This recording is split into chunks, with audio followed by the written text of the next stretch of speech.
थोड़ा थोड़ा सा कम हो गया। बस इसी बात में आ गई बात है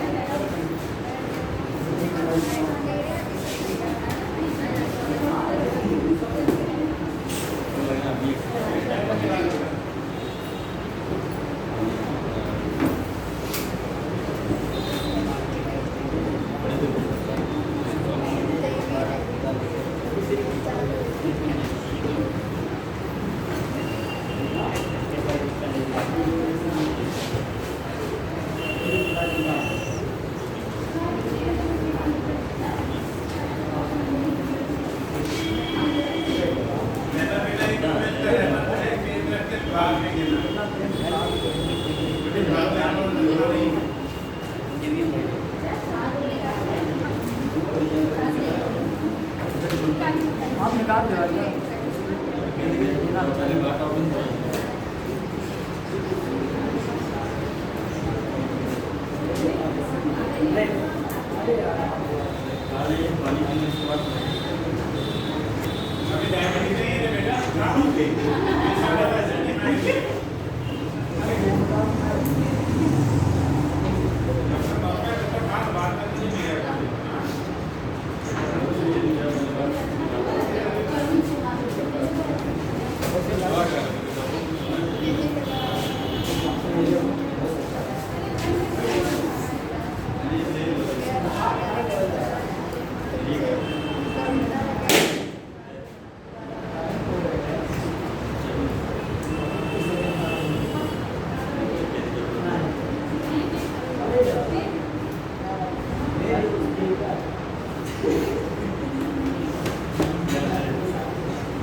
निकालो बेटा इसको।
बात करते हैं इसका सेंटर ऑफ मास का। इसका लोग आइडिया है इसी गणित वाला द्रव्यमान केंद्र पढ़ा होगा। हिंदी में बोलते बेटा द्रव्यमान केंद्र, सेंटर ऑफ मास हिंदी में उसे बोला जाता है द्रव्यमान केंद्र बोलते हैं। क्या होता है सेंटर ऑफ मास या द्रव्यमान केंद्र बोलते हैं। जो हमने द्रव्यमान केंद्र पढ़ा हुआ है तो सेंटर ऑफ मास पढ़ा होगा। इसके लोग आइडिया है सेंटर ऑफ मास।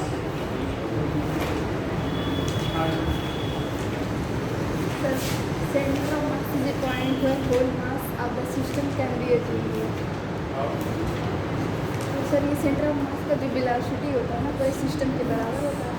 इसका एक्सीलरेशन जो होता है वो पूरे मास के बराबर पूरे सिस्टम का। Center of mass of the point at which total mass of the body can be assumed concentrated. Simply define करते हैं the point at which total mass of body can be assumed concentrated are called center of mass.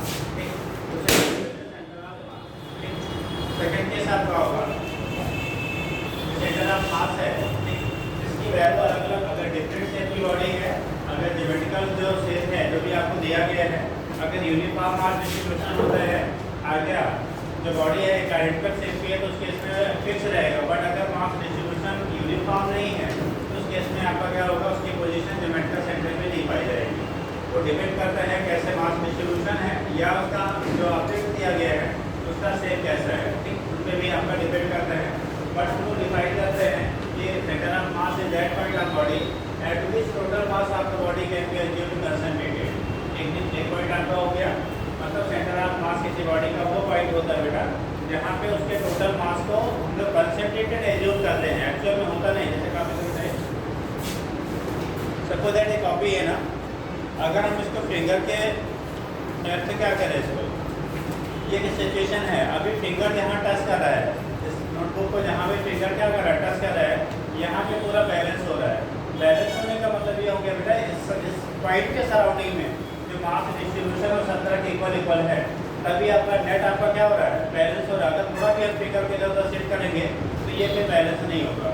तो जहाँ पे जो centre of मास की position होगी हम लोग कहते हैं वो पोजीशन बेटा किसी बॉडी का जहाँ पे उसके टोटल मास को हम लोग कंसंट्रेटेड एज्यूम करते हैं उसे को टर्म देंगे पोजीशन ऑफ सेंटर ऑफ मास। ठीक, अब दूसरी चीज अगर फोर्स ऑफ सेंटर ऑफ मास को किसी बॉडी पे अप्लाई करते हो तो बॉडी में ऑलवेज ट्रांसलेटिव मोशन स्टार्ट होता है। आपने एक रोटेशनल मोशन इस यूनिट में हम लोग रोटेशनल मोशन पढ़ेंगे दूसरा ट्रांसलेशनल मोशन का। ठीक, तो कंडीशन क्या हो रहा है अगर किसी बॉडी के सेंटर ऑफ मास पे आप फोर्स अप्लाई करोगे कहाँ पे सेंटर ऑफ मास पे अप्लाई करेंगे तो बॉडी में ट्रांसलेटिव मोशन होगा कि कोई स्ट्रेट पाथ पे आपका मूव करेगा। बट अगर अदर देन आपका centre of mass force apply किया जाता है तो बॉडी में रोटेशनल मोशन होता है कि बॉडी रोटेट करेगी। क्या करेगा रोटेट। जैसे कॉपी है अगर बेटा इसका सेंटर ऑफ मास इस पोजीशन पे है तो बीच में हट बेटा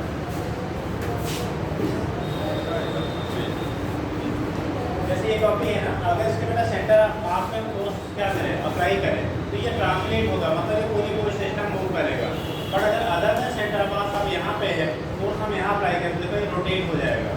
अगर किसी बॉडी के सेंटर ऑफ मास के अलावा किसी पॉइंट पर आप फोर्स अप्लाई करोगे तो उस कंडीशन में बॉडी में रोटेशनल मोशन स्टार्ट होता है, और अगर सेंटर ऑफ मास पे आप फोर्स अप्लाई करेंगे तो उस केस में ट्रांसलेशनल मोशन स्टार्ट होगा। यानी कि अगर आपका क्या फोर्स जो अप्लाई किया जा रहा है वो अदर देन सेंटर ऑफ मास है तो rotational, on the centre of मास है तो ट्रांसलेशनल मोशन वहाँ पे रिलेट पे डेवलप होगा। तो इसके बेस पर दिखा देते हैं बॉडी कैसा मोशन करेगा। और सेंटर ऑफ मास जो फिक्स टाइप की बॉडी है उसके लिए फिक्स होता है, लेकिन जो आपका कैसा है इरेगुलर शेप की बॉडी होती है उनके लिए यह कंपल्सरी कि ज्योमेट्रिकल सेंटर नहीं है। ठीक है, पहला देखिएगा हेडिंग बना लीजिए, यूनिट है centre of mass. Rotational motion का पहला पार्ट है सेंटर ऑफ मास, और हेडिंग पे कर लीजिएगा centre of mass. Centre of mass,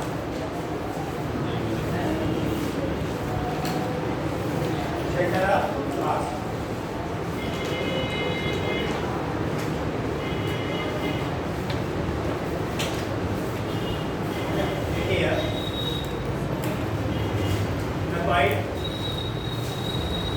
point या पोजीशन जो भी है point of the body, the point of the body at which total mass of body can be assumed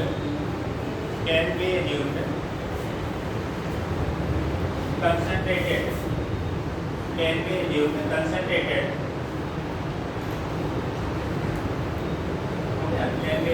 concentrated. अगर it may be inside the body or outside the body.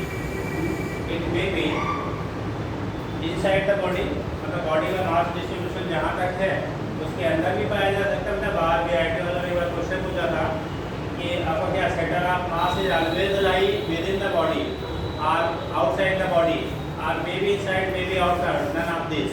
maybe inside maybe outside depends on mass distribution। जो mass distribution है बेटा उस पर depend करता है आपका जो पोजीशन आपका सेंटर ऑफ मास का होगा, मे बी इनसाइड मे बी क्या आउटसाइड, वो दोनों पे आपका डिपेंड करता है। जो मास डिस्ट्रीब्यूशन है उसके बेस पर हम लोग रिप्रेजेंट करते हैं, मे बी इनसाइड मे बी क्या होगा आउटसाइड होगा। तो उस केस में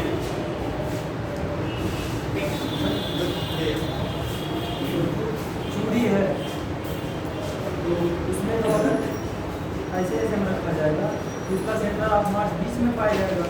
अगर उस चूड़ी को ऐसे खड़ा कर दिया जाए बीच में पाया तो फिर बीच में होगा। अगर नीचे से टेक लगा के रोका जाए तब क्या कह रहे हैं, जैसे अगर चूड़ी सेंटर ऑफ मास किसी बॉडी के एक्सेस को चेंज करने में नहीं बेटा चेंज होता है। जैसे रॉड है, आप कहते मान लो ये रॉड ये भी था तो मतलब ठीक है अलग है। अगर आइडेंटिकल होता तो अगर सेंटर ऑफ मास यहाँ पे लाई जाता बेटा तो ऐसे करेंगे तो भी सेंटर ऑफ मास वही रहेगा, ऐसा करेंगे तो भी सेंटर ऑफ मास वही रहेगा। अगर उसके मास डिस्ट्रीब्यूशन और क्या जो मास डिस्ट्रीब्यूशन आपकी बॉडी है या उसके साथ में कोई ऐड और सेपरेट नहीं हो रहा है तो सेंटर ऑफ मास की वैल्यू की कोई चेंजेस नहीं। ठीक, अगर उसमें कोई ऐड कर रहे हो बाहर से मास या वहाँ से एलिमिनेट नहीं कर रहा है उस कंडीशन में आपका सेंटर ऑफ मास की वैल्यू क्या होगी, चेंज होगी। या डिफरेंट एक्सेस के थ्रू लेंगे तब सेंटर ऑफ मास चेंज होगा। जैसे मान लो हमने यहाँ के through ml square by dot के लिए कितना होता है ml स्क्वायर बाई 12, अब सेंटर ऑफ मास के थ्रू ml स्क्वायर बाई 12 है, हमने एक्सेस यहाँ से ले लिया तो चेंज हो जाएगा। आपने रिंग लिया रिंग लिया, रिंग का सेंटर आपने यूनिफॉर्म थिकनेस है तो कहाँ पे रहेगा, उसके ज्योमेट्री सेंटर पे। बट अगर आपका क्या उसमें सर्कमफेरेंस से ले लो, पेरिफेरी से ले लो तो वहाँ पे कंडीशन अलग हो जाएगी। तो एक्सेस चेंज करने से चेंज होगा, बट उसके क्या ओरिएंटेशन से नहीं चेंज होता है। अगर एक्सेस आपने सेम रखा है तो वहाँ ओरिएंटेशन से चेंज नहीं होगा। तो ये क्या सेंटर ऑफ मास डिफरेंट क्या करते हो बेटा, मे बी आउटसाइड एक्सेस से लिखिएगा। if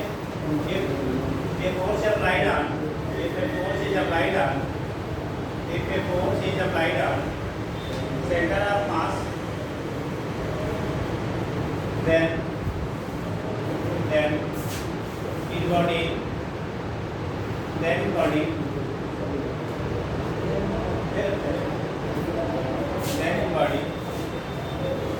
टका वापस करना है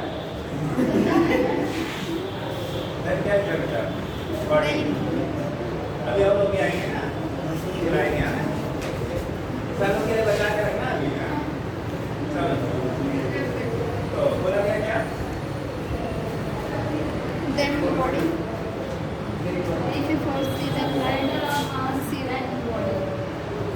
if a force is applied at the center of mass, then the body start translating motion. Translatory motion, translatory मतलब सीधी रेखा में विभाजित करेगा। Translatory motion, TRANSLATORY, translatory motion. But if force is applied,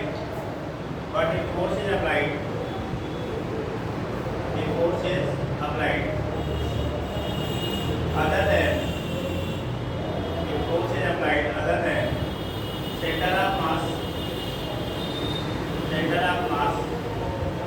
then rotational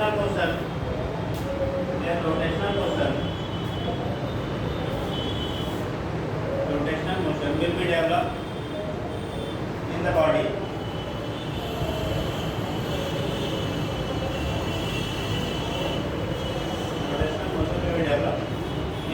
उस case में हमारा rotational motion भी develop होगा। अगर अदर सेंटर ऑफ मास की बात करते हैं, वहाँ पे फोर्स अप्लाई करो तो रोटेट कर जाएगा। कोई भी बॉडी है, ठीक है, जैसे मान लो ये है ना डस्टर, अगर हमने फोर्स इसके सेंटर ऑफ मास पे लगाएंगे तो ये सीधा सीधा मूव करेगा।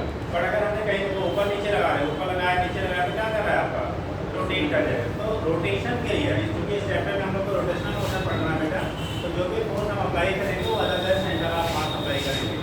ठीक, अगर आप सेंटर ऑफ मास अप्लाई करो तो ट्रांसलेट होगा, फिर वो रोटेट नहीं होगा। रोटेशन के लिए हमेशा जो फोर्स अप्लाई होगा वो अदर कहाँ पे, सेंटर ऑफ मास, मतलब द्रव्यमान केंद्र को छोड़ के। वैसे हम लोग का सेंटर ऑफ मास कहाँ लाई करता है जी? आप लोग का सेंटर ऑफ मास कहाँ पे है?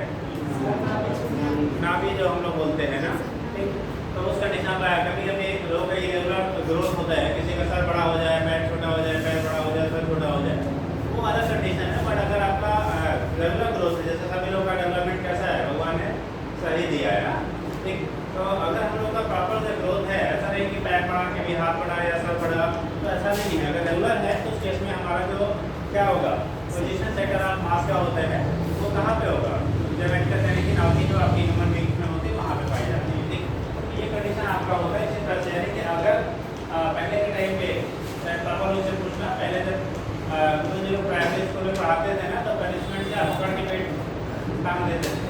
कंडीशन क्या, जिसमें बच्चा का क्या होता, बैलेंस हो जाता था, या वो गलत तरीका था, दूसरा भी हो सकता है। ठीक, उस कंडीशन में क्या होता है कि जो आपका क्या है, नाभि के लिए वो हमारा होता था सेंटर ऑफ मास की पोजीशन। ठीक है, तो यहाँ पे जब हम रेगुलर शेप ऑफ बॉडी के लिए कहते हैं, जैसे हमारा रॉड है, अब अगर थिकनेस हर जगह सेम है, मतलब मोटाई सेम है, सेम मटेरियल का बना हुआ है, सेम मटेरियल है, सेम थिकनेस आइडेंटिकल है, तो उसके इसका जो सेंटर ऑफ मास होगा बेटा, वो उसका जो ज्योमेट्रिकल सेंटर होगा वो आपका सेंटर ऑफ मास की पोजीशन होगी। अगर हम लोग कहते हैं कोई डिस्क है, कैसे है, डिस्क है, तो डिस्क के केस में इसका जो सेंटर ऑफ मास होगा बेटा, ये जो ज्योमेट्रिकल सेंटर होगा वो सेंटर ऑफ मास, सीएम से निकाल है बेटा सेंटर ऑफ मास, ये सेंटर ऑफ मास की पोजीशन हो जाएगी। अगर हमारा कोई क्या है, क्या इक्विलेटरल ट्रायंगल है, ठीक, तो उस केस में जहाँ पे एंगुलर बाइसेक्टर, जहाँ पे एक दूसरे के सारे बाइसेक्ट करेंगे वो हमारा सेंटर ऑफ क्या होगा, मास की पोजीशन हो जाएगी। अगर स्क्वायर से स्क्वायर है तो यहाँ पे भी, यहाँ पे डायगोनल आपस में क्या करेंगे, एक दूसरे को कट करेंगे, ये सेंटर ऑफ क्या होगा, मास की पोजीशन हो जाएगा। ठीक, इसमें एक इरेगुलर में कंडीशन लोग पढ़ते थे, कोण, आपने पढ़ा हुआ कोण, ठीक, तो कोण की हम लोग बात करते हैं, ये कोण नहीं है, ये क्या है आपका इक्विलेटरल ट्रायंगल है, दिस इज नॉट कोण।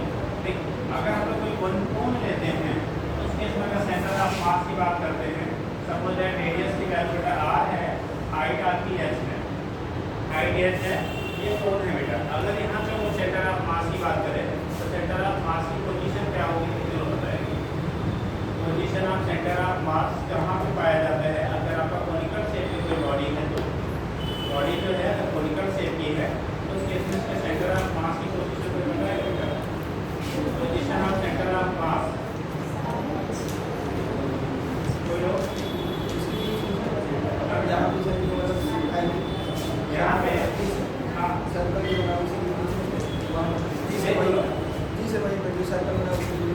यहाँ पे बोले हैं जो बेस का जो सेंटर है वहाँ पे सेंटर ऑफ मास होगा। और लोग किसी कोण है, अगर कोई और कोण है, कोई का सेल कट है, उस कंडीशन में ऐसे आते हो ना कोण, तो कोण शेप अगर आपका है तो उसके इसमें सेंटर ऑफ मास की पोजीशन कहाँ पे होगी बेटा? आप बताइए कोण के लिए सेंटर ऑफ मास की पोजीशन कहाँ पे होती है? फार्मूला भूल गए, हाँ? फार्मूला मतलब भूल गए। और लोग वहाँ पर नहीं, कोण के लिए कहाँ पे होता है? किसी को आइडिया? सबको पढ़ाया गया होगा यार। कोण के लिए पोजीशन ऑफ सेंटर ऑफ मास। कल कितने लोग एब्सेंट थे बेटा? एब्सेंट वाले जरा हाथ लगाओ, खड़े हो जाओ, खड़े हो जाओ, एब्सेंट वाले खड़े हो जाओ। एब्सेंट वाले मुझे फेस मालूम है, हम लोग एब्सेंट थे।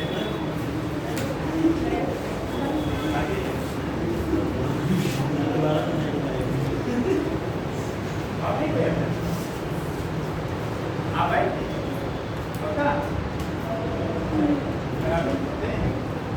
क्यों एब्सेंट थे बेटा? क्यों लोग हर कर रहे हो? हाँ, एब्सेंट क्यों थे? ये ना होना यार था। हाँ, काम नहीं था। सही है। हाँ, ऐसे कोई काम आ गया था, कामों को बेटा 2 बजे के पहले या 5 बजे बाद कर दिया, ठीक? कहेंगे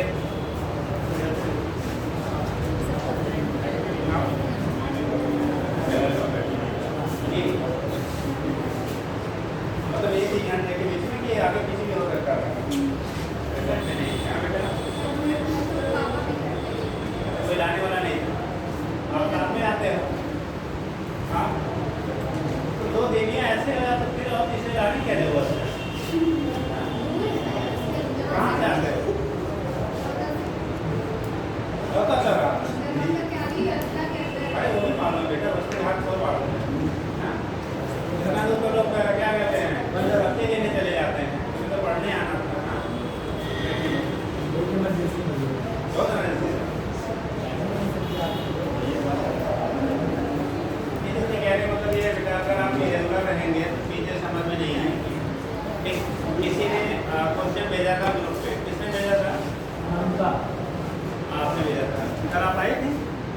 क्लास में नहीं पूछा था आपने? हाँ?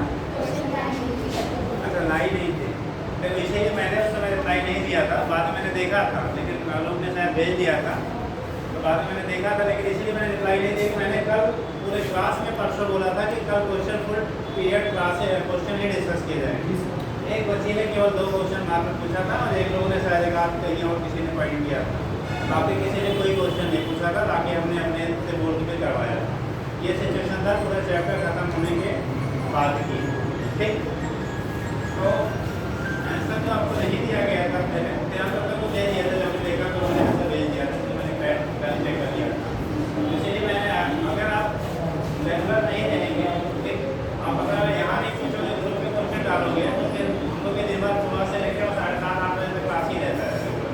ठीक, कोई टाइम से मतलब रात में चला नहीं बनता कि बैठे क्वेश्चन में लिखें और फिर आप लोग चैप्टर सेंड करें।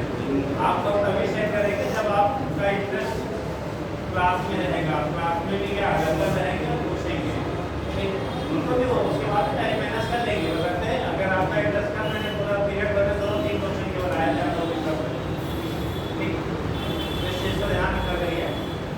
चलो, तो ये केस हो गया बेटा। कौन के लिए अपन रहते हैं बेटा, बीच में जो इन्होंने पॉइंट बोला वहाँ पे आपका नहीं होता बेटा। यहाँ से एक H/4 नीचे से H/4 ऊपर से 3H/4, ठीक, H/4 है कितना?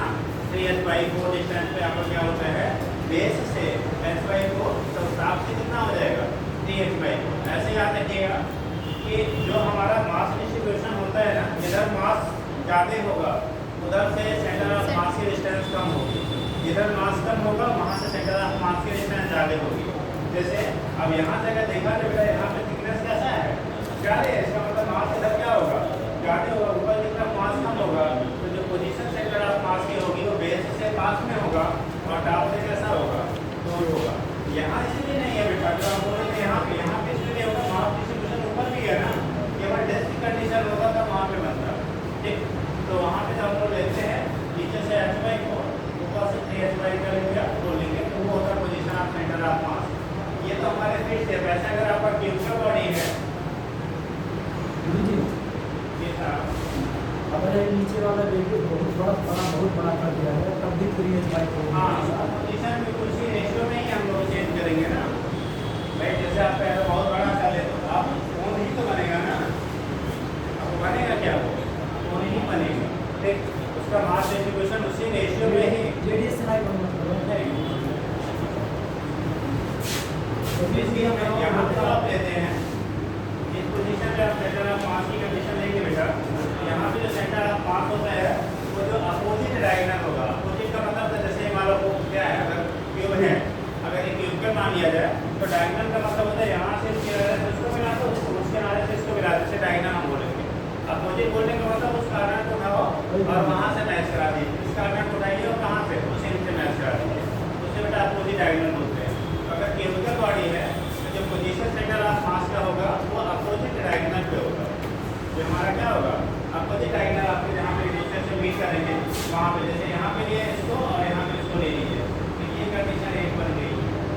ऐसे ही अगर इसको ये फ्रंट वाला और ये बैक वाला है इनको यहाँ पे मिला देना ठीक। ऐसे इसको आप यहाँ से मैच करा सकते हो। ये जहाँ पे कट करेगा ना ये सेंटर आपको क्या हो जाएगा मास की पोजीशन, मतलब जहाँ पे अपोजिट डायगोनल एक दूसरे को मीट करेंगे वो पोजीशन सेंटर ऑफ क्या होगा मास का होता है ठीक।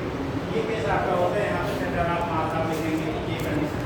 तो डिफरेंट शेप की बॉडी में जो होता है अगर वो फिक्स शेप का है, एक मास डिस्ट्रीब्यूशन यूनिफॉर्म है तो उसका जो ज्योमेट्रिकल सेंटर होता है उसे बोलेंगे सेंटर ऑफ मास। बट अगर इसका फिक्स शेप का नहीं है, इरेगुलर शेप, जैसे ये इरेगुलर हो गया, ये फिक्स नहीं है ठीक। कंडीशन ऊपर का मास कम है नीचे ज़्यादा है, इसलिए आपका इसका जो साइड का आधे पे नहीं हो रहा है, ऊपर से 3H/4 नीचे से कितने पे मिल रहा है H/4 पे मिल रहा है ठीक। तो ये कंडीशन आपका होता है। यहाँ से हम दिखा देते हैं क्या होगा सेंटर ऑफ मास इसका कहीं यहाँ पे लाई करेगा ठीक। ये तो कंडीशन हो गया ये रेगुलर और इरेगुलर शेप में। ले लीजिए हम नीचे पॉइंट देखिए path fit shape of body, path fit shape of body and uniform mass distribution. Path fit shape of body and uniform mass distribution. Fit shape of body and uniform mass distribution.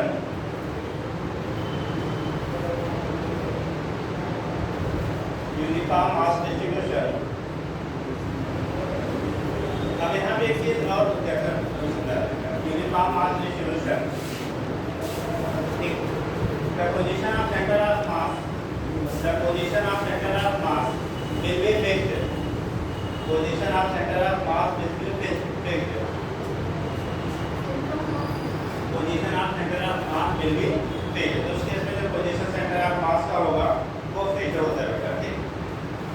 अब यहाँ पे एक चीज समझ लीजिएगा, थोड़ा सा कोण वाले केस में जो सिचुएशन बनेगा, अगर ये सॉलिड कोण है, कैसा है सॉलिड कोण, जैसे आइसक्रीम एक कोण में फिल करके जो देते हैं, अगर वो केवल कवर है उसमें फिल्ड नहीं है तो उसे हालो बोलोगे, अगर उसमें भर दिया गया क्या तो उसे आप सॉलिड बोलेंगे ठीक। तो अगर ये सॉलिड कोण है, हम यहाँ पे बना देते हैं थोड़ा इस चीज़ को क्लियर कर लीजिए। अगर ये सॉलिड है, कैसा है बेटा सॉलिड है, तो सेंटर ऑफ मास की जो हाइट नीचे से होगा ये आपने H/4 कितना बोला तो, और टॉप से जब लेंगे 3H/4। अगर यही कोण आपका हालो है, कैसा है अगर हालो शेप का है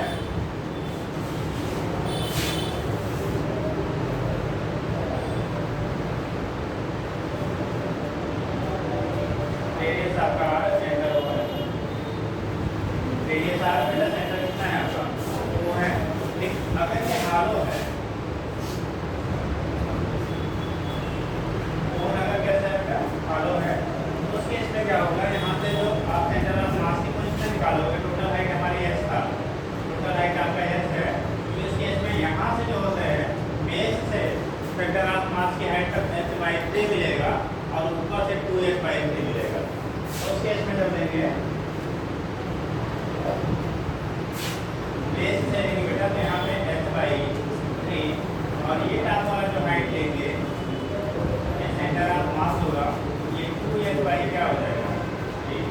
दो सिचुएशन सब डिवाइड हो जाता है। कोन में दो कंडीशन होगा, एक सॉलिड कोन जब आपका क्या पूरा स्ट्रेट है, और एक हालो कोन। हालो कोन में आपका कंडीशन क्या हो रहा है, बेस से h/3, टॉप से 2h/3। सॉलिड कोन होगा, अगर ये सॉलिड नेचर का है तो बेस से h/4, टॉप से बचा कितना भाई, टोटल h था ना, तो h/4 ये हो गया, तो 3h/4 ये हो गया, टोटल h था। अगर h/3 नीचे वाला हो गया तो h/3 कहाँ से हो गया, ऊपर वाला हो गया। तो ये कंडीशन होता है, अगर फिक्स शेप की बॉडी है तो वहाँ पे फिक्स रहेगा, बट अगर रिजर्व रहेगा तो वहाँ वेरी करता है। ऐसे बनाते हैं। क्या पॉइंट क्या लिखा था बेटा, दिखा दीजिए। हाँ चलो दिखा दीजिए, जल्दी करिए।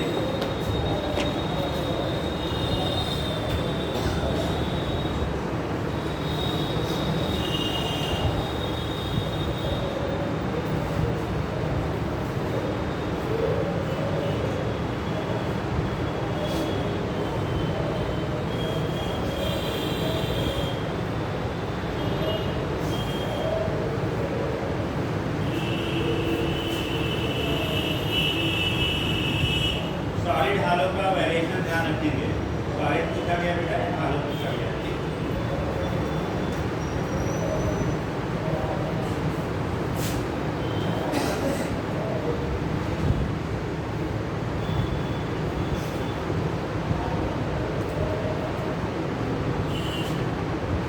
खाली इसीलिए सॉल्व हाल डिफरेंस है समझ।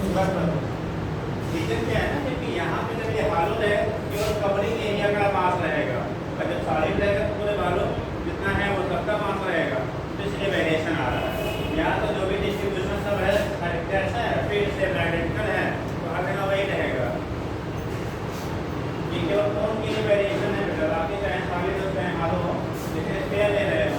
अब स्फीयर में वो हमेशा कहाँ पे रहेगा बेटा, जैसे हमने लिखा था डिस्क, जैसे डिस्क इससे तो 8 ये दिया था आपने, क्या आपका क्या यूज था, इक्विलैटरल ट्रायंगल, क्या triangle equilateral triangle use by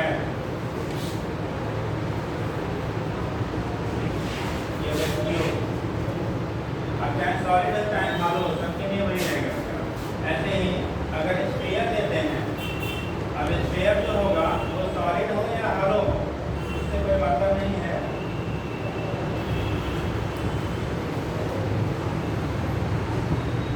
तो सेंटर ऑफ मास जो होगा ये स्फीयर है बेटा, सॉलिड हो या हालो हो, सेंटर ऑफ मास की पोजीशन ज्योमेट्रिकल सेंटर पे ही रहेगा, ठीक।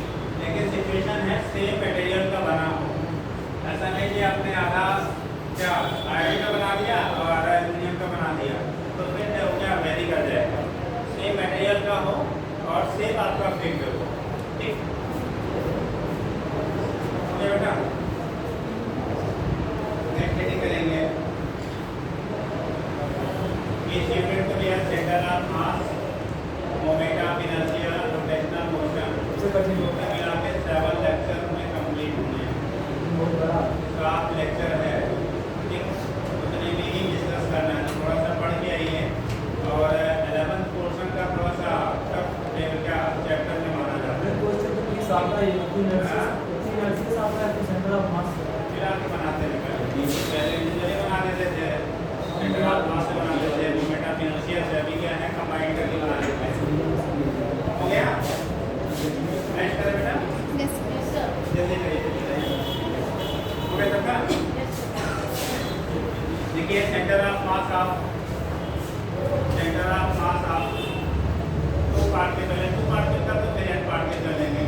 Centre of mass of 2 particle system, centre of mass of 2 particle system,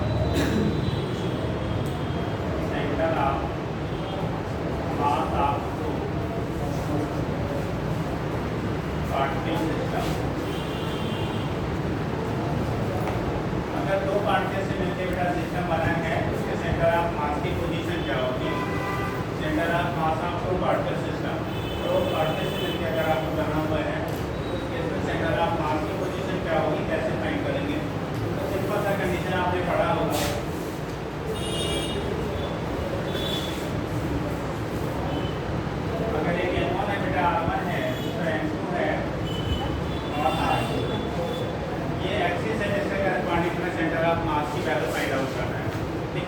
आप याद रखेंगे अगर दो पार्टनर से मिलकर कोई सिस्टम बना है तो उसका सेंटर ऑफ मास हमेशा लाइन ज्वाइनिंग एक्सिस पे ही लाई करेगा, पहला पॉइंट। जैसे अगर दो जिससे पार्टनर से मिलकर सिस्टम बना हुआ है, इसको जो सेंटर ऑफ मास होगा ना हमेशा इन दोनों को जो गिराने वाली लाइन होगी बेटा, इस पे यहाँ से लेके अगर यहाँ वाली जो लाइन हमें मिल रही है इसी पे लाई करेंगे। लेकिन ये दो पार्टनर के लिए केवल अपने केवल होता है। दो पार्टनर सिस्टम के लिए सेंटर ऑफ मास की पोजीशन जो होती है तो दोनों को मिलाने वाली लाइन पे लाई करती है। पर अगर मोमेंट जो है तो डिपेंड करेगा उनका मास कैसा अरेंजमेंट वहाँ पे किया गया है, कैसे डिस्ट्रीब्यूशन है, ठीक। तो दो पार्टनर सिस्टम के लिए आप सेंटर ऑफ मास यहाँ के पास हमारा लाई करेगा, इसे हमने कह लिया R centre of mass, R centre of mass कह लेंगे। तो आर सेंटर ऑफ मास की जो वैल्यू होती है दो पार्टनर सिस्टम के लिए m1 r1 plus m2 r2 अपान कितना m1 प्लस m2। ये हम लोग डिस्कस करते हैं बेटा, अगर आपका पार्टिक दो यानी कि दो सिस्टम दो पार्टिक से केवल मिलकर बना हुआ है तो उसके सेंटर ऑफ मास की जो पोजीशन आपकी होती है आर सेंटर ऑफ मास की तो m1 r1 plus m2 r2 अपान m1 प्लस m2, ठीक। तो ये तो दो के लिए हो गया। लेकिन अगर n पार्ट से मिलकर बना हुआ है तो हम लोग n टर्म्स में करके टोटल का क्या करेंगे, टोटल m इंटू r अपान क्या टोटल मास का लेंगे। तो यहाँ से निकाल लेते हैं दो पार्ट सिस्टम के लिए हम लोग डिटरमाइन करते हैं तो पोजीशन सेंटर ऑफ मास का क्या होगा, ठीक। तो नोट करिएगा एक दो पार्टिकल देखिए system is from of two particle, ठीक है। System is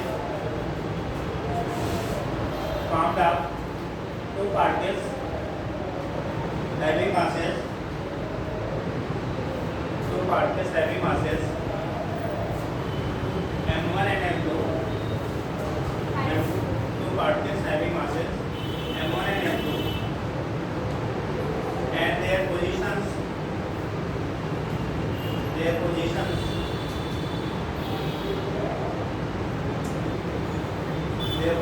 from the point this point के corresponding हम लोग सेंटर ऑफ मास निकालेंगे from the point this r1 and r2 respectively, r1 and r2 respectively, r1 and r2 respectively। आवाज आ रही है माता पीछे, r1 and r2 respectively लिखे आप। then position of center of mass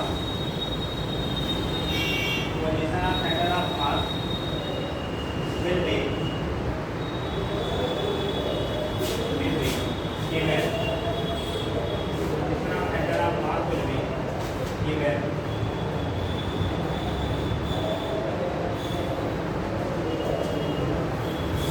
by ऐसे निकाल सकते हैं मान लो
जो आपको बना हुआ है ना ये पार्ट से बना हुआ है, पार्ट से बना हुआ है।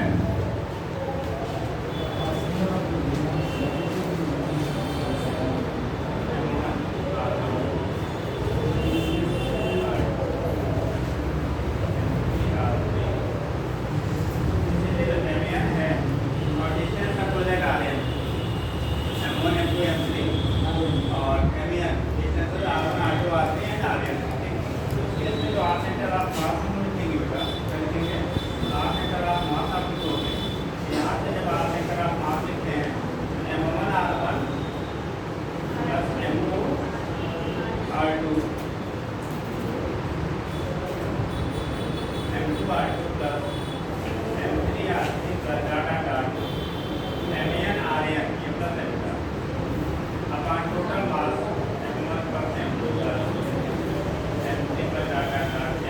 इसी को हम लोग समेशन के टर्म में लिख देते हैं। समेशन मतलब सारे कंपोनेंट का सम, ठीक। तो इसी को लिख देते हैं summation mi into ri। i equal to यहाँ से 1 से लेके i इक्वल टू कितना है n अपॉन समेशन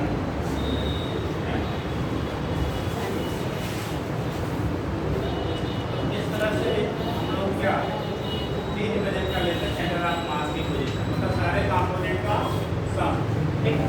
तो सम करके हम लोग क्या करेंगे, वहाँ से फाइंड करेंगे जितने टर्म्स आपको दिया गया सारे का जैसे यहाँ पे लिखा है 1 r1 n टर्म में, तो यहाँ से लिमिट एरिया 1 से लेके कहाँ तक n तक, ठीक। तो वहाँ से वैल्यू को डिटरमाइन कर लेते हैं बेटा। कैसे आप फाइंड आउट करेंगे कर लीजिए। बच्चे यूनिट क्या होगा जी, यूनिट सेंटर ऑफ मास की हमारे स्टार्ट होता है प्रोग्राम स्टार्ट इनर्सी होता है सेंटर ऑफ मास को चलिए मोमेंट ऑफ इनर्शिया अलग है। यूनिट क्या होगा, रेडियस का रेडियस होगा, सेंटर ऑफ मास का मास रहेगा किलोग्राम। कहाँ से रहेगा सेंटर ऑफ मास की यूनिट जो हम डिस्टेंस या लेंथ के लिए लेते हैं वही होगा। रे हम तो कैंसिल हो जाएगा ना ऊपर नीचे, क्या बचेगा r, ठीक। तो यूनिट क्या हो जाएगा,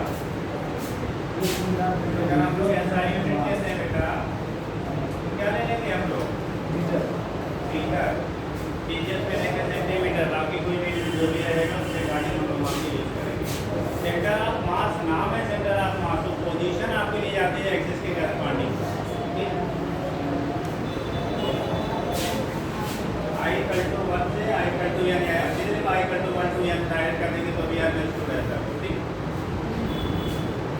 दूसरा चीज, अगर कोई भी सिस्टम है उसके पार्टिकल्स की पोजीशन x y z के टर्म में दिया गया है, x y z का क्या कोऑर्डिनेट के टर्म में दिया गया है, तब कैसे आप निकालोगे position of centre of mass. Note हो गया बेटा, जल्दी जल्दी।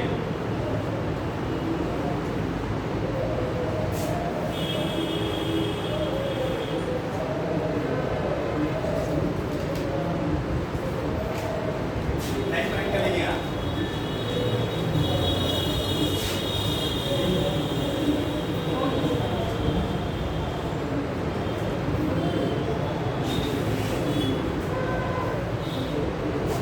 सेंटर ऑफ मास की position of centre of mass in term of x, y and z coordinate.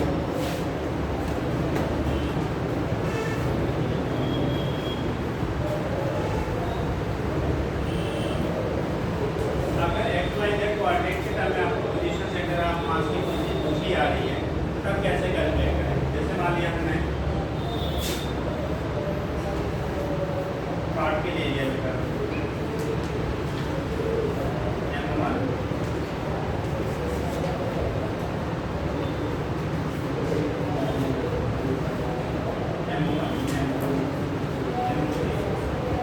इनकी जो पोजीशन दी गई है, इनके जो पोजीशन दिए गए बेटा, इसके लिए दिया गया है x1 y1 z1, इसके लिए दिया है x2 y2 एंड z2, इसके लिए दिया है x3 y3 एंड z3।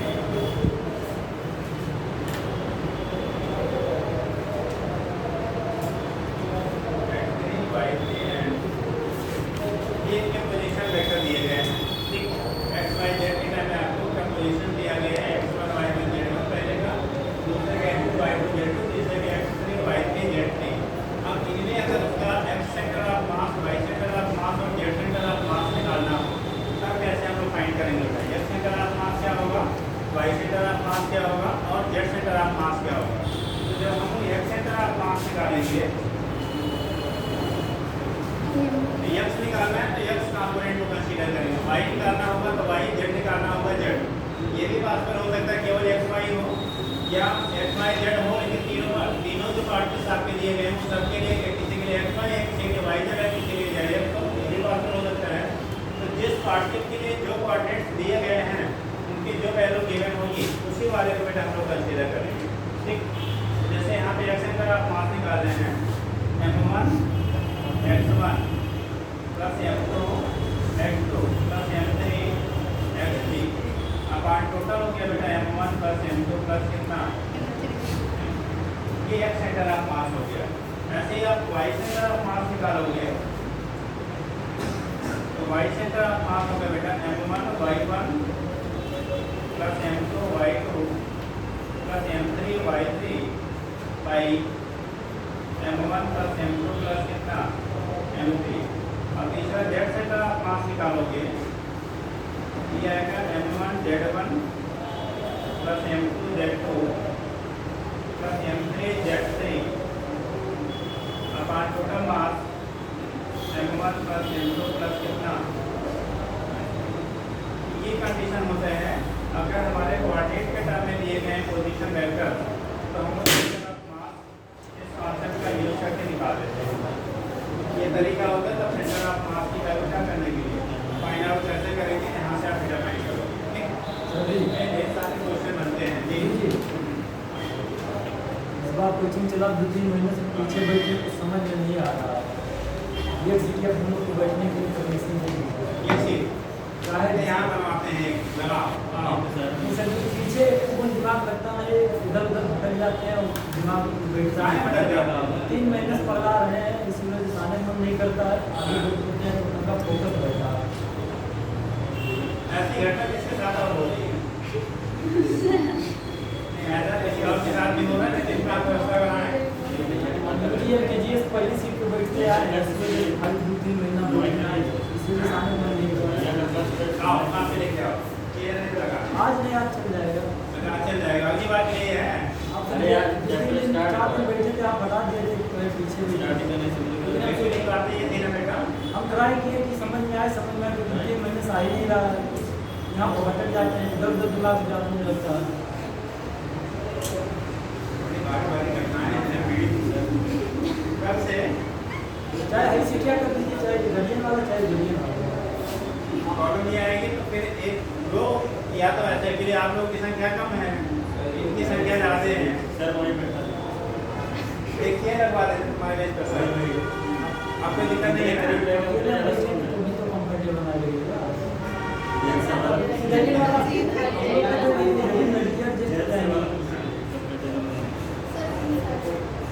अच्छा बैठिए, फिर आप पर विचार किया जाएगा, है ना जी। ध्यान दीजिएगा। तो आपको ऐसी घटना आपके साथ हो रही है पहले बताना चाहिए था। ये 2 महीने से 2 महीना में आपको सब्जी लगा नहीं, उनको दिक्कत हो रही है, इतना दिन से आप चलो हो गया बेटा।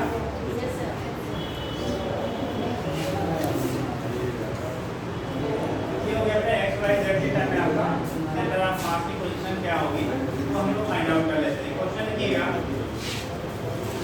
क्वेश्चन करिएगा।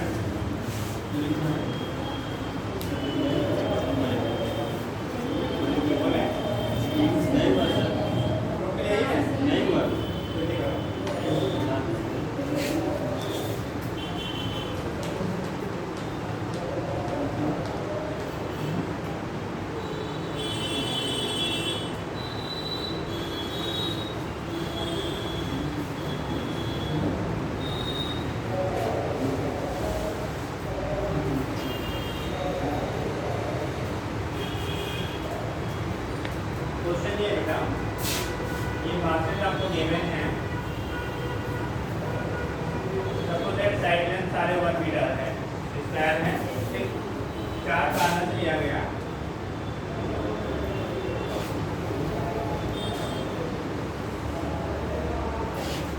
इसलिए आपको 2 kg दिया गया, यहाँ पे भी 2 kg दिया गया, यहाँ पे 1 kg है बेटा, ये भी आपका 1 kg है।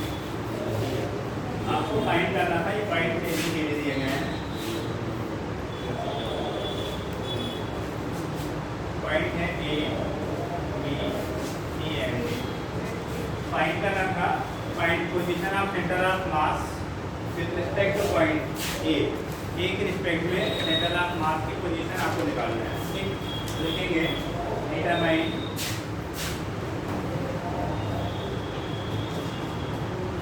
Position of centre of mass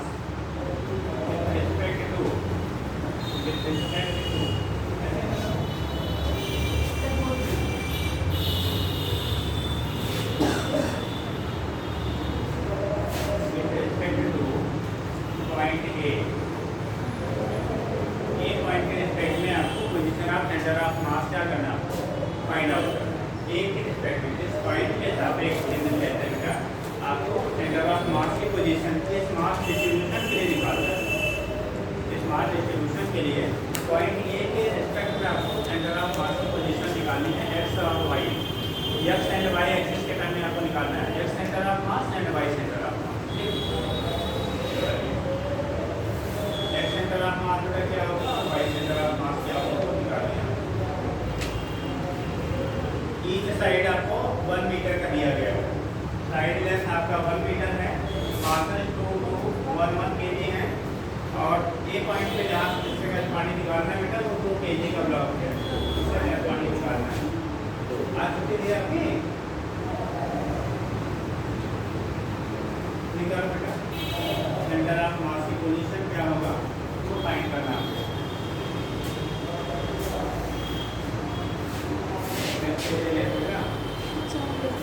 diagram बना दे रहे हैं।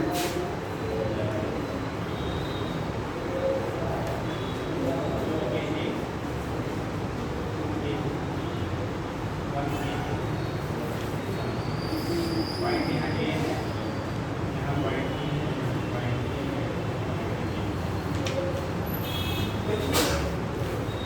आपको 1 मीटर का सारा है, साइड में आपको 1 मीटर दिया गया है।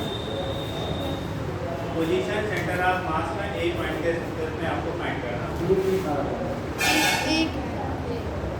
एक आ गया, एक ही आया,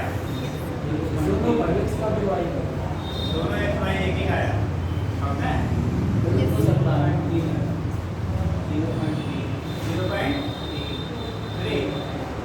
दोनों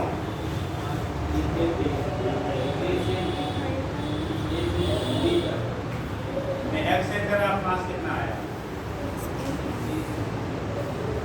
देखिए, देखने के लिए बताइएगा। जब हम लोग बेटा एक्स सेंटर ऑफ मास निकालेंगे कौन सा x centre of mass m1 x1 plus m2 x2 plus m3 x3 plus m4 x4 upon m1 plus m2 plus m3 plus ये तरीका है आपको करने का। हमें कोऑर्डिनेट डिसाइड करना पड़ेगा। जरा इसी को देखना है कैसे कोऑर्डिनेट हम लोग डिसाइड करते हैं, उसको जरा देख लीजिए आप। इस वाले वैल्यू जिसके करस्पॉन्डिंग हमें निकालना है बेटा, इसके लिए उसे हम ऑरिजिन मान लेते हैं। ऑरिजिन के लिए सारे कोऑर्डिनेट की वैल्यू 0 0 रखी जाती है। ऑरिजिन के अगर कोई ऑब्जेक्ट है बेटा तो उसके लिए सारे कोऑर्डिनेट एक्स वाई जेड जो भी रहेगा वो सब कुछ 0 लिया जाता है। तो पहला वाला ए पॉइंट के रिस्पेक्ट में हमारा जो कोऑर्डिनेट मिलेगा 0, क्योंकि एक्स वाई प्लेन में है तो दो ही है, जेड नहीं यहाँ पे है, तो 0 0 हो गया। जब हम लोग बी पॉइंट के रिस्पेक्ट में यहाँ पोजीशन दिखाएंगे तो देखो ये ऑरिजिन है, इसके रिस्पेक्ट में आप राइट साइड जा रहे हो कितना 1 मीटर, एक्स एक्सिस हो गया 1, वाई में गए क्या, वाई में जाने का मतलब इसके ऊपर अगर जाते हैं तो हमारा वाई होता, वाई में हमने एक्स में मूव किए हैं तो अभी इस पार्ट के लिए एक्स की वैल्यू 1 आ गई, वाई की वैल्यू आप निकाल के बेटा तो वाई भी वाई से हमने सेट ही नहीं किया, मूव ही नहीं किया है, वाई की वैल्यू क्या रहेगी 0। इस वाले पार्ट के लिए आप फाइंडिंग के लिए एक्स वाला भी देखो इस पॉइंट के रिस्पेक्ट में कितना है 1 और वाई वाला भी कितना है 1। इसके लिए दोनों पार्ट वैल्यू जो हो गया 1, 1 आ गया। ठीक, यहाँ पे लेते हैं बी वाले के लिए एक्स में एक्स इधर जाएंगे तब एक्स मिलेगा, आप ना तो राइट लेगा तो लेफ्ट, ऊपर गए हैं यदि एक्स में कोई मूवमेंट नहीं है एक्स की वैल्यू 0 होगी। वाई की वैल्यू कितना है 1 मीटर है, यहाँ वाई की वैल्यू जो होगी बेटा वाई की जो वैल्यू है वो 1 मीटर आता है। तो यहाँ पे जब आप देखेंगे तो कोऑर्डिनेट मिलेगा 0 का कितना, यही हमें इस टाइप के जितने भी क्वेश्चन होंगे सब में एक्स वाई जेड आपने डिसाइड कर दिया एक्स वाई जेड, तो फिर हम फार्मूला जो बना है उसी में अपना दीजिए, वैल्यू हमेशा मिल जाएगा, कोई दिक्कत नहीं होगी। बट इसको पहले हमें डिटरमाइन करना होता है कि एक्स वाई जेड की वैल्यू हर पार्टिकल जितना उसमें पार्टिसिपेट कर रहा है सिस्टम में वो कितना होगा। तो यहाँ पे दिखाएंगे, अब m1 की वैल्यू 2 है बेटा, x1 की वैल्यू कितने हैं, जी ये वर्जिन है ना, तो 0 हो गया। m2 की वैल्यू 2, यहाँ पे 2 है, ये 2 है m2 इनटू वैल्यू कितना 1 प्लस m3 की वैल्यू 1 और आपको क्या x की वैल्यू x3 भी 1 है, m4 की वैल्यू 1, लेकिन आपका क्या x4 की वैल्यू 0 हो गया। पहला x रहता है, फिर y रहता है, फिर z रहता है, दो ही है तो इसका मतलब x y है, तीनों है तो x y z है, ठीक। अगर एक ही है तो केवल x है या केवल y या केवल z, जो भी रहेगा कोऑर्डिनेट।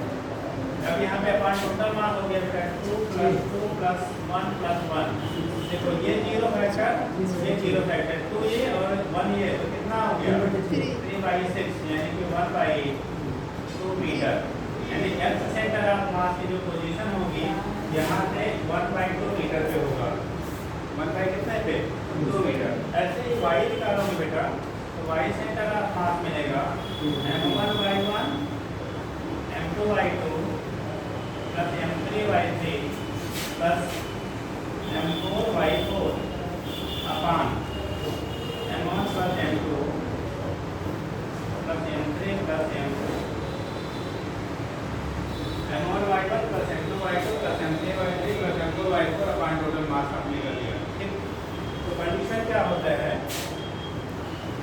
m1 की वैल्यू, फिर यहाँ पे 2, y1 भी कितना है, पहले वाले के दोनों 0 0 है, 0, m2 की वैल्यू 1, y1 y2 कितना है 0, m3 की वैल्यू 1, y3 कितना है 1, m4 की वैल्यू 1, y4 कितना है 1 अपान 2 + 2 + 1 + 1। आपके पास देखो ये दोनों कंपोनेंट 0 0 हो रहा है, तो बचा कितना 1 + 1 2/6, नीचे हो गया 6 2/6 और 2/6 को सिंप्लीफाई करेंगे तो कितना 1/3 मीटर। यानी y सेंटर ऑफ मास की वैल्यू 1/3 मीटर आया और x सेंटर ऑफ मास की वैल्यू कितना आ गया 1/2 मीटर आ गया, ठीक। समझे कि कितना बताएं, समझ आया नहीं आया तो पूछ लो बेटा आपके साथ। अभी ये सबसे बेसिक वाली कहानी है, आगे भी उससे टेढ़ा ही होना है। अगर किसी को डाउट हो नहीं आया हो तो पूछ लीजिए, आगे सबको नोट करिए, नोट करो तो बता दें, नोट करो पहले जल्दी से बताएं।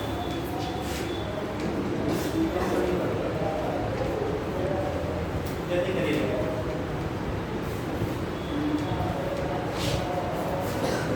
पहले नोट कर लीजिए, जल्दी करिए।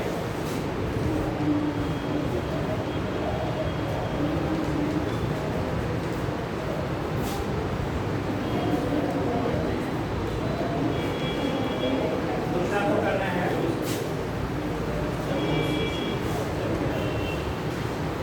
इक्विलेटरल ट्रायंगल है, कैसा है equilateral triangle.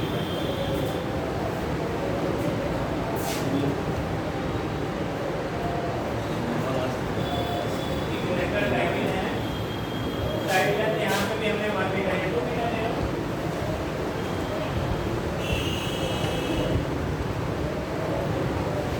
4 kg 2 kg 1 kg, सारे आपके 2 मीटर इक्विलेटरल ट्रायंगल है, 2 मीटर लेंथ के आप सारे साइड आपको दिए गए हैं। चल नोट करो इसको,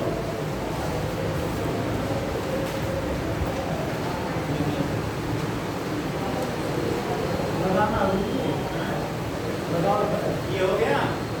ये लेडीज को नहीं समझ आया था बेटा, क्या पूछ रहे थे? हाँ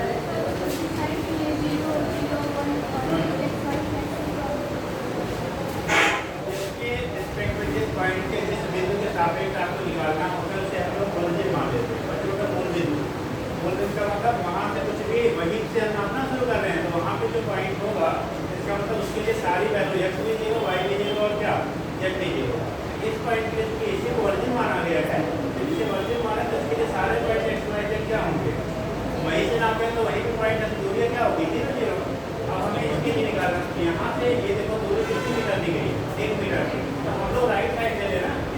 एक्सिस बोलेंगे, इसे वाई एक्सिस बोलेंगे।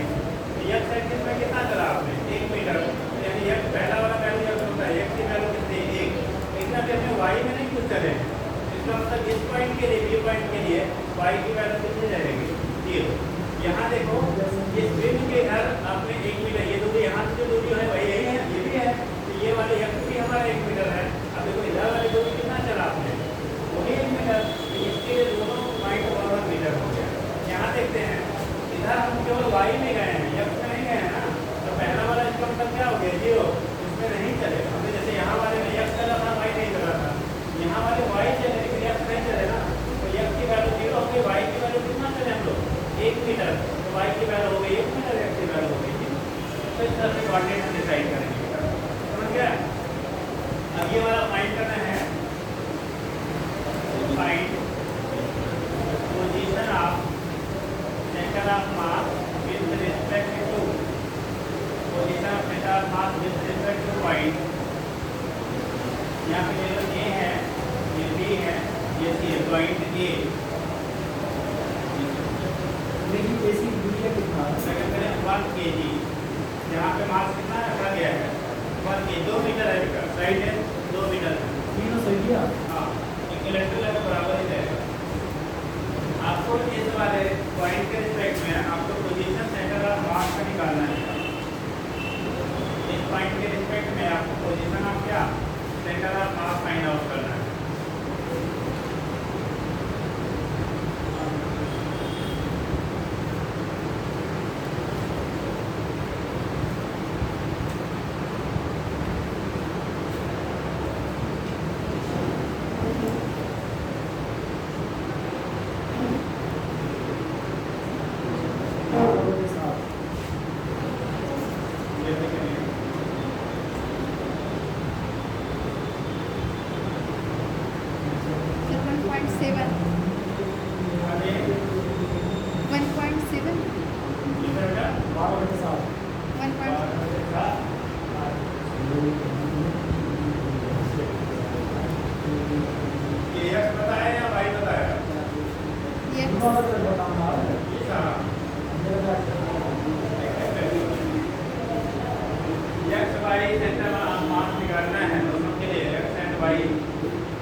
बचेगा √3। इसका मतलब ये वाला जो वैल्यू हो गया वो कितना आ गया, √3 आ गया। वाई सेंटर ऑफ मास ऊपर वाले पार्टिकल के लिए जो फोर्स की गई √3 है, यह सेंटर ऑफ मास की वैल्यू 1 है। ठीक, अब बाकी फार्मूला जैसे निकाला गया था बेटा निकाल लो। तो यह सेंटर ऑफ मास निकालोगे m1 x1 m2 x2 m3 x3 अपान m1 plus m2 plus m3। m1 की value 1 into 0 plus 2 into 2 plus 4 into 1 by 1 plus 2 plus 4। Total ये क्या 4 plus 4 8 अपान कितना 7। यह सेंटर ऑफ मास जो आ गया 8/7 मीटर आ गया। ये मीटर है बेटा, 8/7 क्या आ गया, मीटर आ गया एक्स सेंटर ऑफ मास। ऐसे वाई निकालोगे m1y1 plus m2y2 plus m3y3 अपान m1 plus m2 plus m3। Value put कर लीजिए बेटा। m1 की वैल्यू 1, यहाँ पे y भी 0 है, m2 की वैल्यू 2, y भी 0 है, वहाँ पे वैल्यू 4, y की वैल्यू 3 अपान 1 प्लस 2 प्लस 4। यहाँ पे ये तो फैक्टर 0 बचा 4√3 अपान 7। y सेंटर ऑफ मास आ गया बेटा 4√3 अपान 7। यह सेंटर ऑफ मास आ गया कितना 8/7। 8 है बेटा, ये पढ़ ले रहे हैं ना, ये 8/7 है।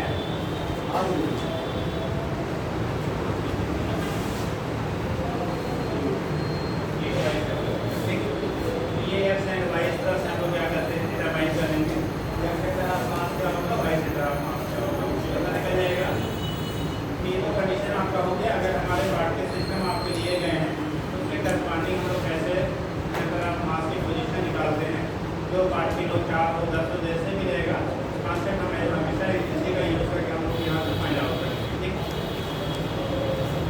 अब कंडीशन क्या होता है, पहले जब आईटी रिटेल हुआ करता था तो कुछ की बॉडी वगैरह के लिए बेटा हमें सेंटर ऑफ मास डिसाइड करना पड़ता था by integral method.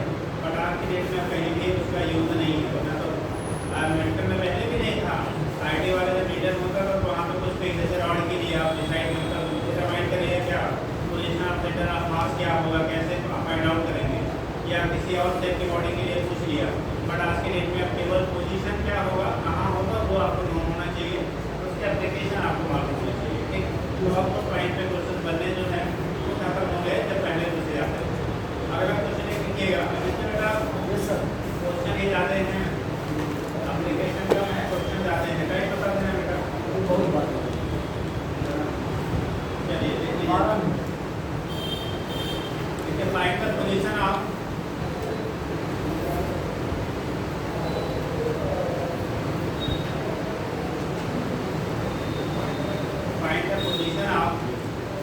center of mass of position of center of mass of uniform lamina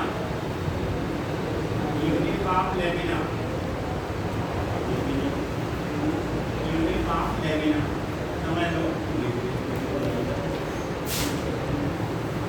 मतलब ये है बेटा लैम्डा मतलब क्या है, डिस्क। एक डिस्क है रिक्टैंगुलर डिस्क। ठीक, तो डिस्क आपका यूनिफॉर्म है, मतलब रेडियस इसकी आर है। रेडियस का वैल्यू कितना बेटा आर है। आपको डायग्राम में दिखाया गया है ये पूरा यूनिफॉर्म फिगर है, हर जगह इसकी मोटाई बराबर है। इसमें से r/2 रेडियस का इसकी वैल्यू है r/2 रेडियस का एक पोर्शन काट के निकाल दिया गया। एक पोर्शन को काट के क्या कर दिया गया, ऐसे रिमूव कर दिया गया। पूछा गया अगर इसे हम लोग कट कर देंगे बेटा तो कट करने के बाद जो रिमेनिंग बॉडी बचा उसका सेंटर ऑफ मास किधर शिफ्ट हो जाएगा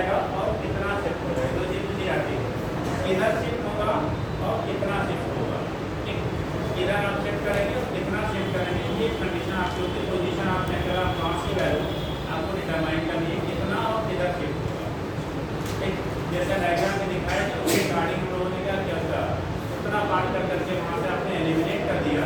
जब एलिमिनेट कर देंगे तो जो रिमेनिंग पार्ट आपका बच रहा है, ठीक, उसका क्या पोजीशन होगा सेंटर ऑफ मास का और किधर की तरफ शिफ्ट करेगा, ये बताना है।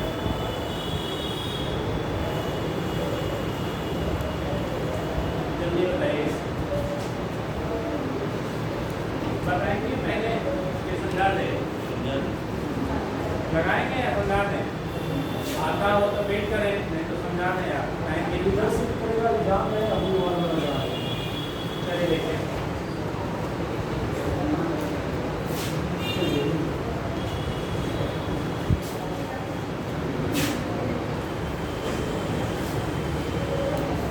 ये थोड़ा सा डायग्रामेटिकली फास्ट है, ये बराबर होगा इसकी एक्सिस पे लाई कर रहा है। एक मिनट हो जाएगा।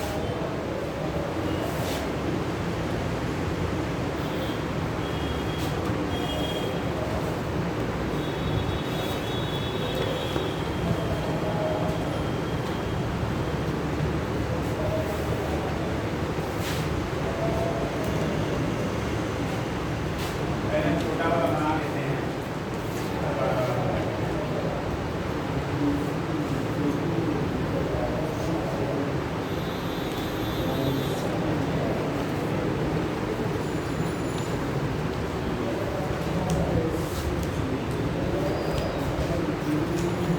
ठीक है,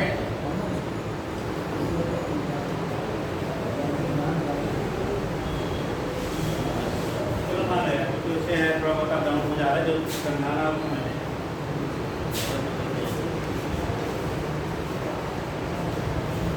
इसकी जो रेडियस है बेटा ये आर है, ये सेंटर का, इसकी जो रेडियस है ये आर बाई 2 कितना है, आर बाई 2 है।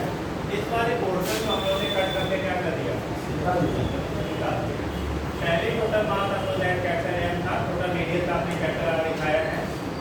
बाद में जब कट करेंगे तो मास इंक्रीज करेगा कि डिक्रीज करेगा, मास घटेगा। जब काट के निकाल देंगे तो मास घटेगा ना, तो मास में डिक्रीजमेंट कितना होगा, हमें कहा गया पहले जो सेंटर ऑफ मास है उसका कट नहीं किया गया था, इसके ज्योमेट्रिकल सेंटर वो पे था। अभी कट करेंगे तो पहला क्वेश्चन बनता है कि जो सेंटर ऑफ मास की पोजीशन होगी अब किधर की तरफ शिफ्ट करेगा। पोजीशन आपका सेंटर ऑफ मास होगा, किधर की तरफ क्या करेगा, वो शिफ्ट करेगा। तो शिफ्टिंग किधर होगी, अपवर्ड, डाउनवर्ड, राइटवर्ड, लेफ्टवर्ड। याद रखेंगे जब भी आप कट करोगे बेटा ना, हमेशा सेंटर ऑफ मास उस डायरेक्शन में शिफ्ट होता है जिधर मास की वैल्यू ज़्यादा होगी। पोजीशन ऑफ सेंटर ऑफ मास उधर आपका राइट करेगा जिधर मास की वैल्यू क्या होगी, ज़्यादा होगी। तो मास हमारा जो है वो लेफ्ट साइड में बढ़ रहा है, यानी कि इधर इसको काट के निकाल देंगे, इधर मास घटा ना, तो रिजल्टेंट मास किधर ज़्यादा हो गया, लेफ्ट में। तो क्योंकि अब ये एक्सिस उससे एक्सिस की लाइन करेक्शन, तो ऊपर जितना घटा उतना नीचे घटा, अप डाउन में कोई चेंजेस नहीं हुई, लेकिन राइट साइड से केवल कट कर रहे हैं, इसलिए सेंटर ऑफ मास किधर शिफ्ट करेगा, लेफ्ट साइड में शिफ्ट कर जाएगा। सपोज है आपकी जो शिफ्टिंग हो रही है, अभी न्यू सेंटर ऑफ मास जो बन रहा है,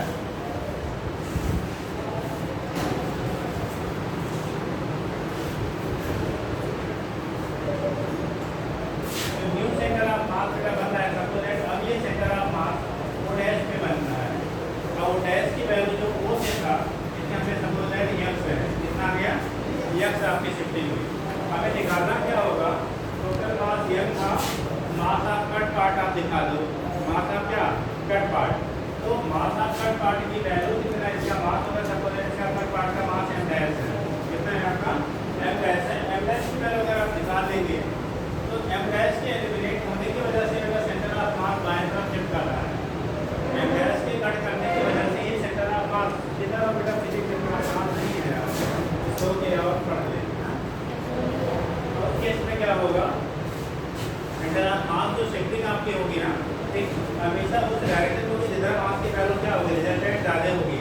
सेकेंड फैक्टर आपका होगा, यहाँ से आपने कट किया, ये पोर्शन कट किया, कितना पोर्शन आपका कट हो रहा है उसका मास हमें फाइंड करना पड़ेगा। ठीक, इसके लिए पहले आप लोग निकालेंगे लीनियर मास यानी कि एरियल मास डेंसिटी, पूरा जो एरिया होगा पूरे डिस्क का वो हमारा रहा होगा कितना,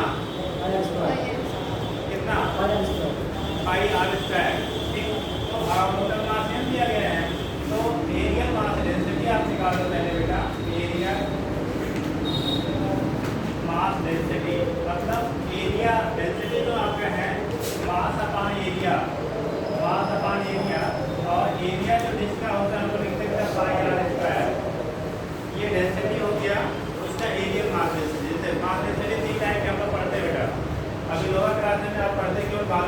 लीनियर मास ठीक।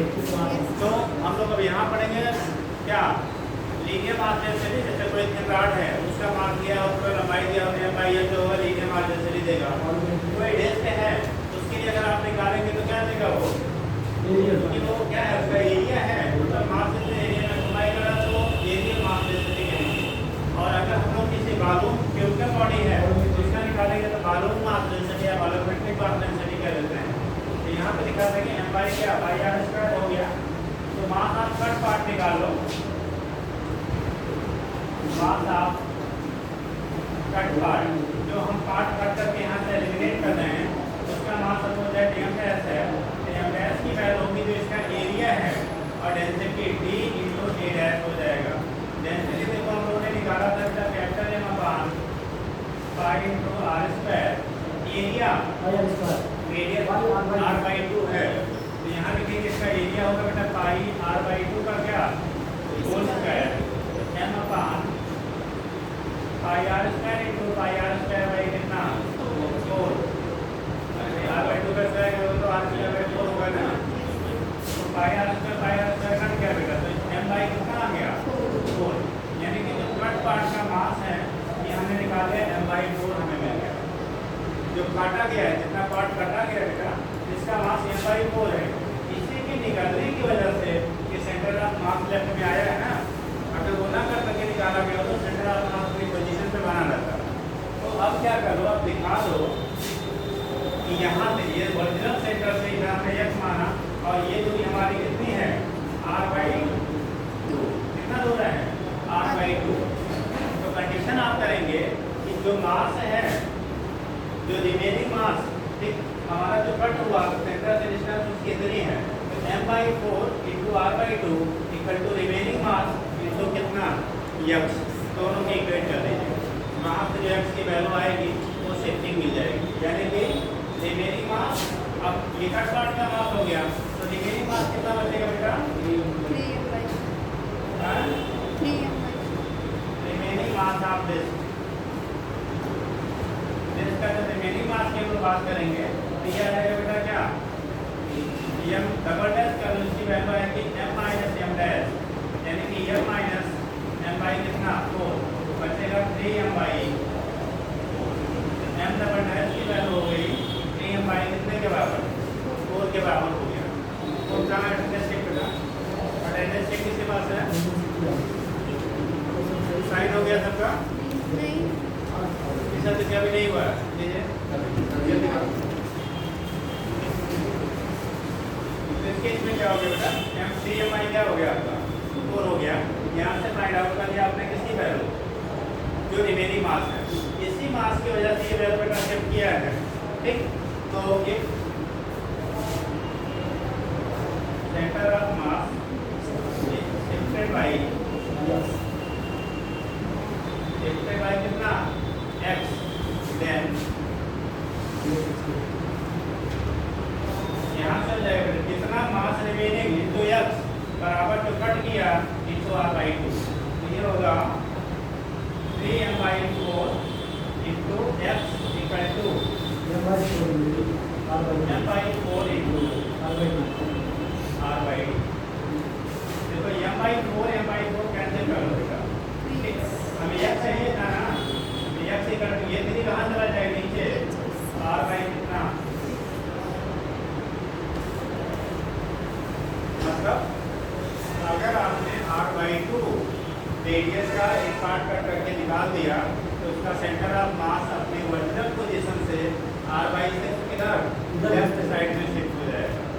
इधर काटोगे तो उधर शिफ्ट हो जाएगा, नीचे काटेंगे तो ऊपर शिफ्ट हो जाएगा। इधर काटो तो उसके अपोजिट में शिफ्ट होगा, समझ गया। जैसे ये 3 लोग बैठे हैं, आपने शीशा झूला छोटे क्लास में बच्चों को जो स्कूल में रहता है या पार्कों में रहता है, ठीक। अरे एक बीच में सपोर्ट होता है, एक बच्चा इधर बैठता है, एक बच्चा इधर बैठता है। तो अगर दोनों बच्चे कैसे हों, सिमिलर मास वाले होते हैं तो किनारे पे बैठ के जल्दी वो ढूंढ लेते हैं। बट एक साइड कभी आप देखते हैं पार्कों में मम्मी बैठ गए, एक साइड बच्चे को बैठा दी, तो मासेस दोनों के अलग अलग होंगे ना। तो जब अलग अलग होंगे, किसी का साइड बचा बेटा, साइड हो गया होगा। उस केस में जब दोनों साइड में क्या होंगे, मासेस अलग अलग होंगे, तो उस केस में किसको जाके पास आना पड़ेगा, मम्मी को, क्योंकि उनका मास ज़्यादा है, बच्चे का मास क्या है, कम है। तो उस कंडीशन में क्या होगा, बैलेंस करने के लिए जो कम मास वाला होगा वो दूर होगा, जो कम ज़्यादा मास वाला होगा वो पास होगा। ऐसे यहाँ पे सेंटर ऑफ मास की पोजीशन होगी, जहाँ से सेंटर ऑफ मास क्या होगा, मास ज़्यादा होगा उधर से पास मिलेगा, जिधर से कम होगा वहाँ से दूर मिलेगा। अच्छा, ऐसा किया जाए बेटा, ये हो गया। दूसरा पार्ट अगर ले लो, ये है, ये सेंटर है, हमने ये टोटल रेडियस आपका कैपिटल आर था, और यहाँ से r/2 रेडियस का कट करके निकाल दिया। कहाँ से, कॉन्सेंट्रिक कंडीशन से। तो उस केस में अब पूछा जा रहा है बेटा पोजीशन ऑफ सेंटर ऑफ मास क्या होगा, किधर शिफ्ट करेगा। हाँ? ठीक, खड़ी हो जाएगी, बोल रही है, क्या कह रहे हो? सर शिफ्ट इन्होंने बोला शिफ्ट नहीं करेगा, कितने लोग सहमत हैं इनकी बातों से? शिफ्ट ही नहीं करेगा इन्होंने कहा। बैठिए। हाँ जी, क्या कह रहे हैं? तो आप खाना चाहिए था ना, तो उठाए। ठीक बेटा, अगर कभी भी कॉन्सेंट्रिक कंडीशन से आप कट करके निकालेंगे, चाहे जितना भी निकाल लीजिए, उसमें पोजीशन ऑफ सेंटर ऑफ मास आपका चेंज नहीं होगा। पोजीशन ऑफ सेंटर ऑफ मास आपका क्या नहीं होगा, चेंज नहीं होगा। अगर हम लोग कॉन्सेंट्रिक पोजीशन से कट करके एलिमिनेट करेंगे तो अगर यहाँ से निकाल रहे हैं, कॉमन सेंटर दोनों का है, तो centre of mass does not affected कितने रहेंगे पे। इस कंडीशन के लिए centre of mass does not क्या अफेक्टेड ऑन एलिमिनेटिंग द क्या, कैसा फ्रैक्शनल पार्ट सेंटर। अगर सेंटर से आप एलिमिनेट कर रहे हैं, अगर कॉन्सेंट्रिक है तो ऐसे सिचुएशन के लिए चाहे जितना निकालो, r/2 r/4 r/6 उसमें निकालो, उसकी पोजीशन में कोई चेंजेस नहीं।